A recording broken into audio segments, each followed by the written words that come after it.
યાર હિરેનભાઈ યાર શું કરે યાર, માથું યાર વાળા ભરનું ચડ્યું છે યાર, શું કરીશું? માથું ચડી જાય તને એક જોરદાર જગ્યા બતાવું ને તારે અરે માથું છે ને માથું તને એકદમ ઉતરી જશે. કઈ જગ્યા ખબર કઈ જગ્યા? આ જો આ રસ્તો આવ્યો ને ભાઈ, આ સોબો સેન્ટર થી આવે અને આ બાદ થી આપણે ગાલા જીમખાના રોડ અને અહીંયા છે ને કવિસા સેલિબ્રેશન સેન્ટર આવેલું છે. હવે સેલિબ્રેશન સેન્ટર ની અંદર છે ને લાસ્ટમાં તમને દેખાતું હશે કેફે. આવો તમને લઈ જાઉં, આવો તમારે અહીંયા અંદર આવવાનું છે. સેલિબ્રેશન સેન્ટર કહેવાય. આવો તમને લઈ જાઉં, આવો.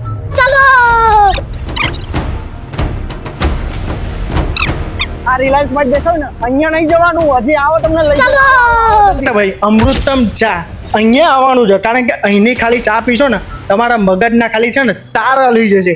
આવો તમને ચા પીવડાવો. આ દેખાતું છે ને આયરું જે ચા જે કહેવાય છે ને કે અમૃતમ ચા, જે અહીંની ચા છે ને એકદમ અફલાતુન ચા છે. આવા પીવા આવવાનું છે. ચા કેવી છે જો આ ભાઈ આ ચા એ ચા તો જુઓ તમે ખાલી મગજના તમારા ને તાર ખોલી નાખશે ને એવી ચા છે. અને ચાની સાથે સાથે છે ને ભાઈ મસ્કાબન જે કહેવાય ને એકદમ સોફ્ટનેસ મસ્કાબો છે, મસ્કાબન બી જોરદાર છે. અને સાથે સાથે છે ને અહીંયા મિલ્કશેક કેસર મિલ્ક વાળું જે પેલું દૂધ આવે ને કેસર મિલ્ક એ બી અહીંયા અવેલેબલ છે. નેક્સ્ટ ની વાત કરવા જઈએ ને તો બટેકા પૌવા અને થેપલા ક્યાં આવવું પડશે?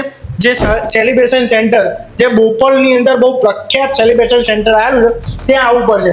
અને કોન્ટેક્ટ નંબર ઓનરનો નંબર આપું છું, ના મળે તો કોન્ટેક્ટને ઓનરનો નંબર કોન્ટેક્ટ કરી અને પહોંચી જ જજો.